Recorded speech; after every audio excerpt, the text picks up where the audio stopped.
Hello everyone, this is अभिषेक और आज हम जो टॉपिक स्टार्ट करेंगे वो आरबीएससी का सेकंड चैप्टर प्रतिलोम वृत्तीय फलन या इनवर्स सर्कुलर फंक्शन है। तो ये चैप्टर एग्जाम के अंदर 4 मार्क्स का यानी 4 नंबर का इसमें से क्वेश्चन आएगा। एक मार्क का आएगा छोटा सा क्वेश्चन और एक 3 मार्क्स के अंदर आएगा। तो इसको स्टार्ट करते हैं हम लोग एक एग्जाम्पल की हेल्प से। तो सबसे पहले हमारे पास एक एग्जाम्पल लेते हैं y is equals to sine theta. ये एक हमने एग्जांपल लिया, इसमें साइन थीटा का यूज इसलिए लिया क्योंकि फंक्शन दे रखा है inverse trigonometrical inverse circular function. तो सर्कुलर फंक्शन या ट्रिग्नोमेट्रिकल फंक्शन होते हैं जो sine cos tan cot sec cosec के होते हैं। तो ये ट्रिग्नोमेट्रिकल फंक्शन या सर्कुलर फंक्शन कहलाते हैं। इनको सर्कुलर फंक्शन क्यों कहते हैं अभी हम बाद में देखेंगे। पहले हम देखते हैं इसके कैसे इसको समझना है। जैसे y is equals to sine theta एक ट्रिग्नोमेट्रिकल फंक्शन दे रखा है, तो यहां पर इसको हम फंक्शन के अंदर देखते हैं। जैसे हमने पिछले चैप्टर के या पिछले एक्सरसाइज के अंदर पढ़ा था इनवर्स फंक्शन क्या होता है।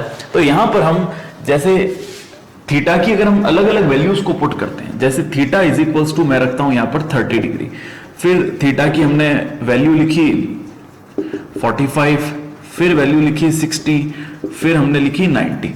ठीक है, तो ये 10th क्लास के अंदर हमने टेबल पढ़ रखी है कि जब थीटा वैल्यू 30 रखेंगे तो हमारा जो साइन थीटा की वैल्यू है, साइन थीटा की वैल्यू होती है थीटा पर 1/2। तो हमको आंसर जो y के अंदर मिलेगा वो मिलेगा 1/2। फिर जब 45 रखते हैं तो मिलेगा 1/√2। फिर रखते हैं 60 तो हमको मिलेगा √3/2। और जब रखते हैं 90 तो हमको मिलेगा 1। यानी थीटा की अलग अलग वैल्यूज पे हमको y की डिफरेंट वैल्यूज हमको मिलेगी। तो इसको अगर फंक्शन के रूप में देखते हैं तो हम इसको 2 सेट्स बनाते हैं। ये सेट हो गया a और ये सेट हो गया b। तो सेट A से B के अंदर ये एक फंक्शन दे रखा है हमको y is equals to sine theta के। जब थीटा की वैल्यू 30 रखते हैं तो हमको मिलता है 1/2, 40 पे 1/√2, 60 पे √3/2 और 90 पे 1। तो ये एक फंक्शन हमको प्राप्त होता है। अब बात आती है इनवर्स फंक्शन की। इनवर्स फंक्शन यानी उल्टा इसका हमको देखना है। जैसे y इज इक्वल्स टू हमको दे रखा था साइन थीटा, तो अब यहां से हम थीटा की वैल्यू फाइंड आउट करते हैं, यानी इस एंगल की वैल्यू। यहां पर हमने क्या किया था, एंगल में वैल्यू रखी थी और हमको y की वैल्यू प्राप्त हो रही थी। अब हम उल्टा प्रोसेस करेंगे, हमको थीटा की वैल्यू गिवन होगी और y की वैल्यू फाइंड आउट करनी पड़ेगी। जैसे थीटा की वैल्यू हमको निकालनी है तो साइन को इधर शिफ्ट कर देते हैं। तो जैसे इधर शिफ्ट करते हैं तो यहां पर क्या होगा, साइन इनवर्स y। तो इस एक्सरसाइज के अंदर हमको जो भी टर्म देंगी वो इनवर्स के अंदर दे रखी होगी, sine inverse, cos inverse, tan inverse, इस प्रकार से। तो वो जो वैल्यू होगी बेसिकली वो क्या होगी, थीटा की वैल्यू, यानी एंगल्स हमको मेंशन होंगे, कौन दे रखा होगा या हमको इसको हम कह सकते हैं कि एंगल दे रखे होंगे।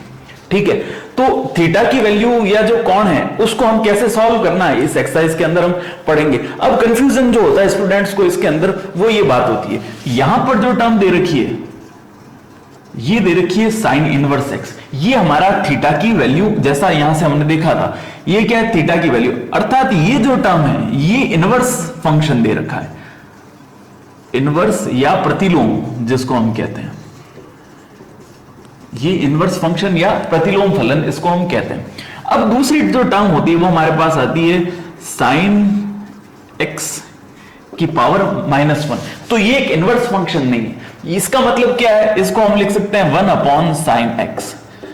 ठीक है, 1/sin x को हम क्या लिखते हैं, साइन किसका रेसिप्रोकल है, तो इसको हम साइन को लिख सकते हैं cosec x, यानी 1/sin x को हम क्या लिख सकते हैं cosec x, यानी sin x की पावर -1 को हम डायरेक्ट क्या लिख सकते हैं यहां पर cosec x।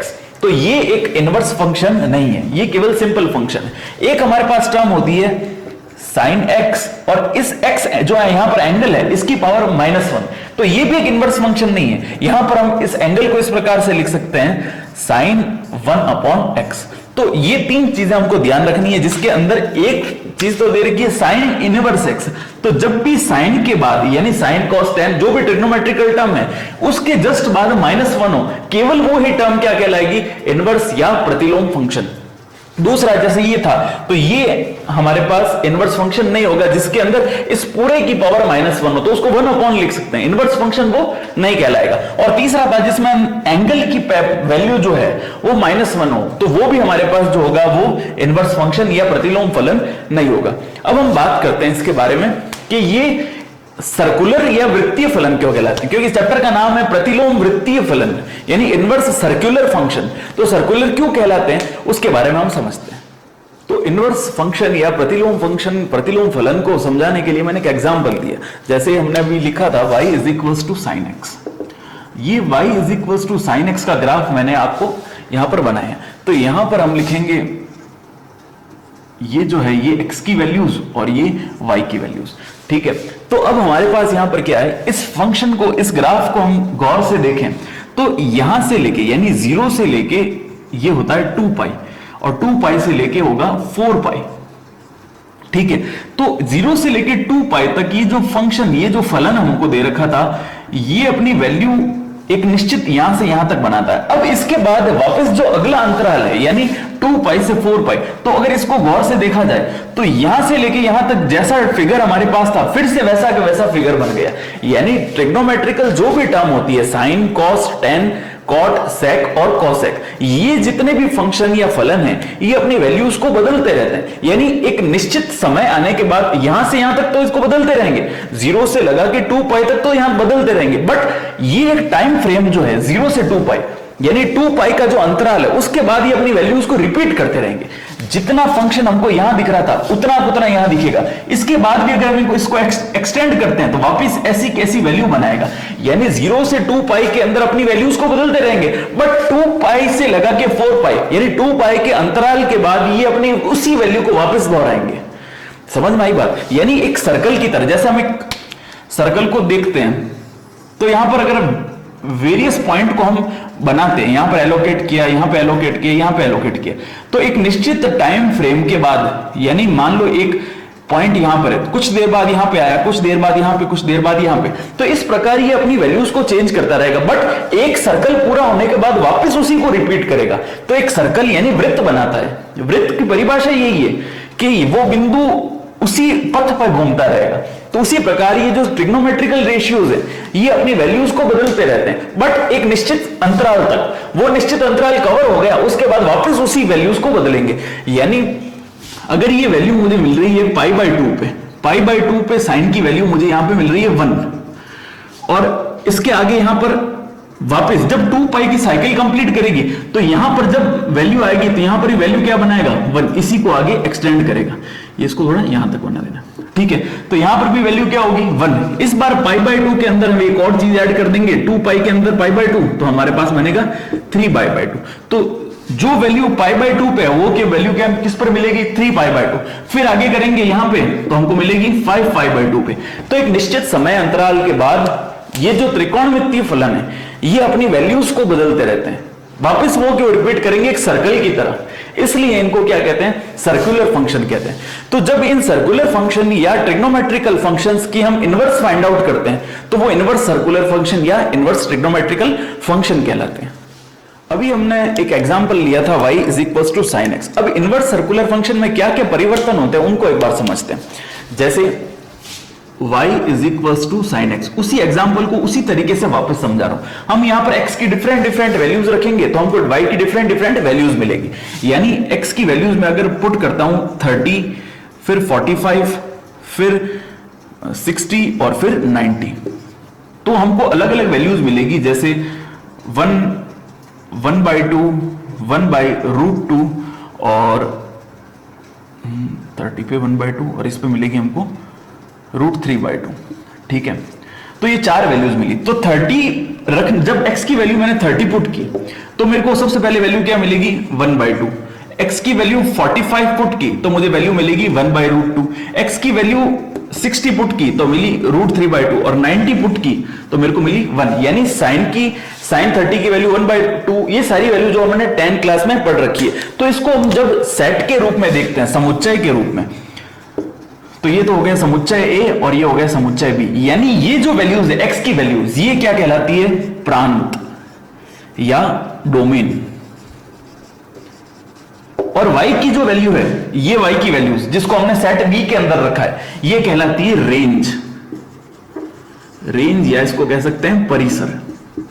तो जब हम फलन की बात करते हैं, किसकी बात, फलन या फंक्शन की बात, तो हमारा जो फंक्शन होता है वो हमेशा A to B जाता है, यानी प्रांत से परिसर में जाएगा, प्रांत से परिसर में।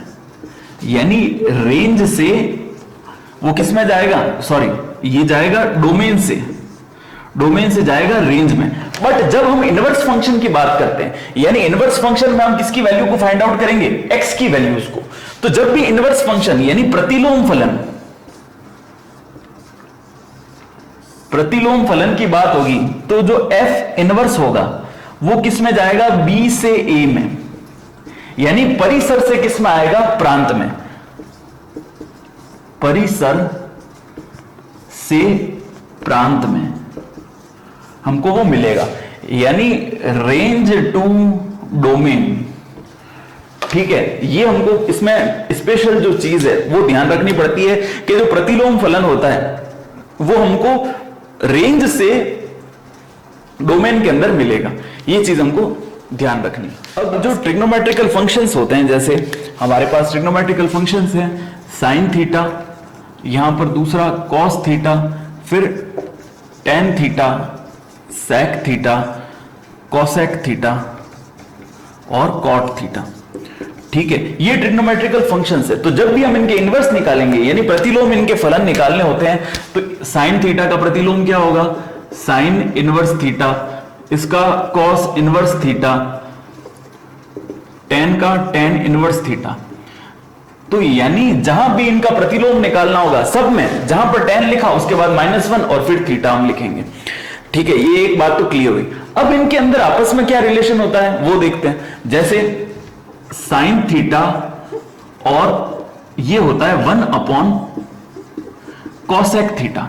जो त्रिकोणमितीय फलन है या ट्रिग्नोमेट्रिकल रेशियो है, जैसे साइन थीटा 1 कोसेक थीटा के बराबर होता है, या इसको हम लिख सकते हैं cosec theta is equals to one by sine theta.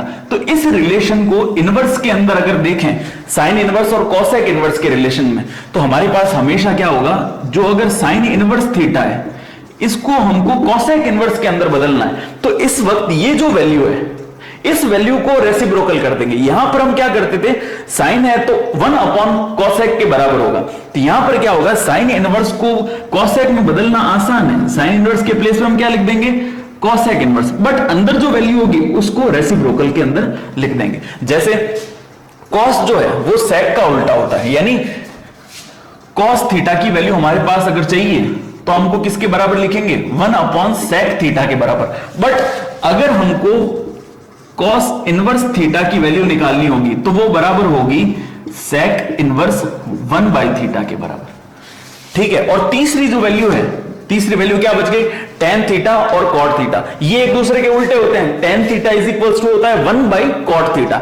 But यहां पर अगर टेन इनवर्स थीटा की हमको वैल्यू फाइंड आउट करनी है तो वो बराबर होगी कॉट इनवर्स 1/थीटा के। तो ये जो तीन टर्म्स हैं ये हमको बहुत ही काम आएंगी क्वेश्चन सॉल्व करने में, तो इनको आप लर्न कर लीजिए। तो हमारे पास कुछ बेसिक फॉर्मूले जो हमको लर्न करने हैं, जैसे साइन इनवर्स -x है तो ये माइनस आगे आ जाएगा, तो माइनस का साइन इनवर्स x, यानी ये अगर माइनस है तो इस माइनस को डाइजेस्ट नहीं कर पाता, तो माइनस आगे की तरफ, ऐसे समझ सकते हैं। फिर जैसे टेन इनवर्स -x है तो माइनस आगे आ गया टेन इनवर्स का, और कोसेक इनवर्स है यहां पे तो ये भी माइनस से है तो आगे आ जाएगा। बट जब बात आती है कॉस इनवर्स, कॉट इनवर्स और सेक इनवर्स की, तो ये जो माइनस है ये आगे नहीं आके यहां पे पाई माइनस हमको लिखना है। ये इसके बेसिक जो टर्म्स है ये हमको ध्यान रखनी है कि जब भी कॉस इनवर्स, कॉट इनवर्स और सेक इनवर्स आ जाए तो माइनस के जो एक्स होंगे या माइनस का जो वैल्यू होगी ये माइनस हमको पाई माइनस के रूप में लिखना है। तो इसका भी हमको क्वेश्चन के अंदर बहुत बार यूज करना पड़ेगा, तो ये भी सारी बहुत इंपॉर्टेंट टर्मिनोलॉजी जो हमको याद होनी चाहिए। इसके अलावा जो बेसिक फॉर्मूले हैं जो हमारे इस चैप्टर के अंदर बहुत सारे यूज आने वाले हैं, उन सब ये सब आपके सामने लिखे हुए हैं, इनको हमें लर्न करने हैं कैसे भी करके, क्योंकि इन फॉर्मूलों के बिना ये क्वेश्चन करना पॉसिबल नहीं है। तो इतना हमने फॉर्मूला वगैरह सारे कुछ समझ लिए। अब इन क्वेश्चंस को कैसे करना है, इसके लिए या इसकी जो प्रॉपर्टीज हम समझ सकते हैं, वो प्रॉपर्टीज क्या है उसको हम देखते हैं। जैसे हमारे पास क्वेश्चन आएगा कि टेन इनवर्स, ये एक एग्जाम्पल है, टेन इनवर्स √3, इसकी वैल्यू फाइंड आउट करो। ठीक है, find the value of tan inverse √3। तो यहां पर हमको पूछ रहा है ये जो एंगल है इसकी वैल्यू निकालनी है हमको, तो इसको हम क्या लेट करेंगे, थीटा इक्वल टू लेट करेंगे। अब हम क्या करते हैं, ये जो इनवर्स वाली टर्म होगी इसको इधर शिफ्ट करेंगे तो टेन, सिंपल टेन बन जाएगा, तो यहां पे बनेगा tan theta is equals to √3। ठीक है, तो ये tan थीटा तो एज इट इज, और इधर √3, tan के अंदर √3 किसकी वैल्यू होती है? तो ये हमको मालूम है कि tan के अंदर ये 60 की वैल्यू होती है। 60 मींस π/3। यहां पर tan से tan कैंसिल, एग्जाम के अंदर हमको ये कैंसिल नहीं करना है, हमको ऐसा एज्यूम करना है कि tan और tan आपस में कैंसिल हो गए। तो थीटा की वैल्यू क्या आ गई? π/3, यानी थीटा इक्वल टू π/3 पे ये हमको tan इनवर्स √3 इसकी प्रतिलोम वैल्यू यानी इनवर्स वैल्यू हमको मिलेगी। तो ये चीज हमको मालूम रहनी चाहिए। ये तो मैंने एक एग्जांपल समझाया। इसी प्रकार सभी साइन कॉस टैन कॉट की वैल्यू हमको फाइंड आउट करनी।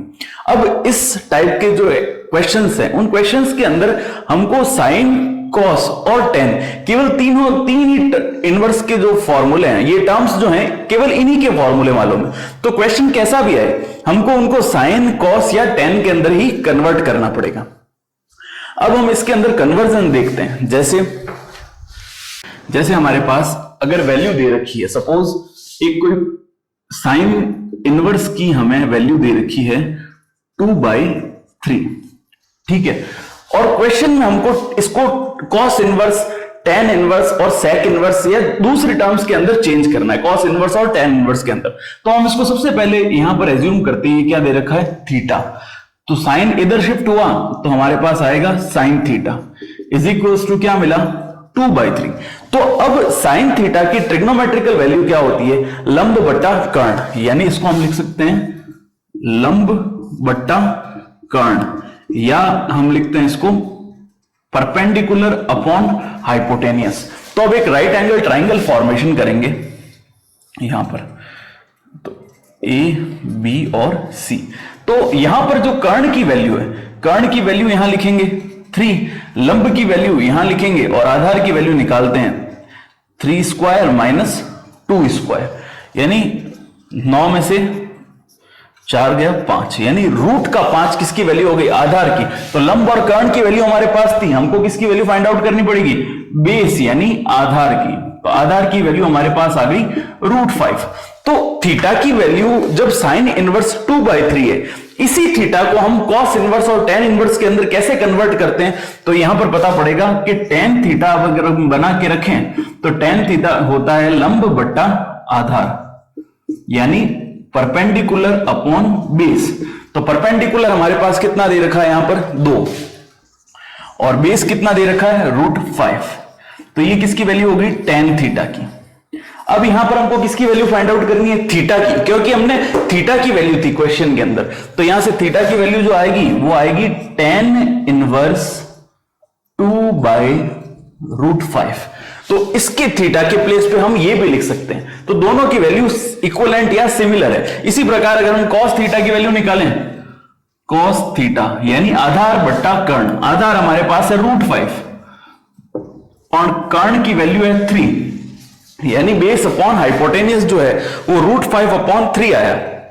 तो इस प्रकार यहां से थीटा की जो वैल्यू है वो बनेगी कॉस इनवर्स √5/3। तो यहां देखने वाली बात है कि ये थीटा की वैल्यू साइन इनवर्स के टर्म में, ये थीटा की वैल्यू कॉस इनवर्स के टर्म में, और ये थीटा की वैल्यू टेन इनवर्स के टर्म में, तीनों सिमिलर क्वांटिटी को रिप्रेजेंट करते हैं, यानी ये तीनों वैल्यू सेम है। अब क्वेश्चन के अंदर हमको जिस पैटर्न के अंदर वैल्यू चाहिए उस पैटर्न के अंदर हम उसको चेंज कर देंगे। यानी अगर क्वेश्चन में हमको साइन रिक्वायर है और कॉस गिवन है, जैसे मान लीजिए क्वेश्चन में कॉस इनवर्स गिवन है और हमको क्या पूछा है क्वेश्चन के अंदर प्रूफ करना साइन थीटा के अंदर है, तो हम इस प्रकार से ट्राइंगल फॉर्मेशन करेंगे, राइट एंगल ट्राइंगल, और उससे साइन की वैल्यू को फाइंड आउट कर देंगे। तो ये एक तरीका है इस चैप्टर के अंदर एक ही टर्म में, यानी साइन को कॉस में, कॉस को टेन में आपस में इंटरचेंज करने का जो पैटर्न है वो हमें इसकी हेल्प से मिलेगा। तो ये तो बेसिक कॉन्सेप्ट जो राइट एंगल ट्राइंगल का है, यानी यहां पर थीटा अपन एज्यूम करते हैं। तो ये जो बेसिक कॉन्सेप्ट है ये राइट एंगल ट्राइंगल यानी समकोण त्रिभुज का, ये हमने 10th 9th क्लास के अंदर पढ़ रखा है। इसी की हेल्प से आपको एक दूसरे के अंदर कन्वर्ट करना है। इस चैप्टर के अंदर एक प्रॉपर्टी या एक, इसको हम कह सकते हैं गुणधर्म, एक ऐसी प्रॉपर्टी है जैसे अगर हमारे पास यहां पर जैसे कोई साइन इनवर्स दे रखा है 2 और बाहर हमने लिख दिया साइन थीटा, तो ये साइन इनवर्स और साइन जो है ये आपस में कैंसिल आ जाएंगे, अल्टीमेट टर्म क्या बनेगी 2। कहने का मतलब है जो भी फंक्शन है उसी के पास अगर उसका इनवर्स फंक्शन दे रखा हो तो दोनों आपस में कैंसिल हो जाएंगे। तो इसी प्रकार अगर हमारे पास हो कॉस इनवर्स और अंदर है हमारे पास कॉस की टर्म, यानी यहां पर हम पहले लिखते हैं कॉस और अंदर है कॉस इनवर्स और जो x है तो वो किसको रिप्रेजेंट करेगा, x को रिप्रेजेंट, यानी cos से cos कैंसल आउट। इसी प्रकार tan की टर्म दे रखी है और हमको tan इनवर्स अंदर दे रखा है, तो ये आपस में कैंसल हो जाएंगे, तो हमारे पास केवल बचेगा क्या, x। इसी प्रकार cot और सारे जितने भी हमारे पास ट्रिग्नोमेट्रिकल टर्म्स हैं, अगर आगे वो ट्रिग्नोमेट्रिकल टर्म दे रखे हैं, अंदर इनवर्स दे रखा है और फिर कोई वैल्यू है, तो ये आपस में कैंसिल होकर बनाएंगे क्या, केवल उस वैल्यू को। इसी प्रकार sec और cosec के लिए भी हम लिख सकते हैं। तो ये बात भी बहुत इंपॉर्टेंट है इन क्वेश्चंस को करने के लिए।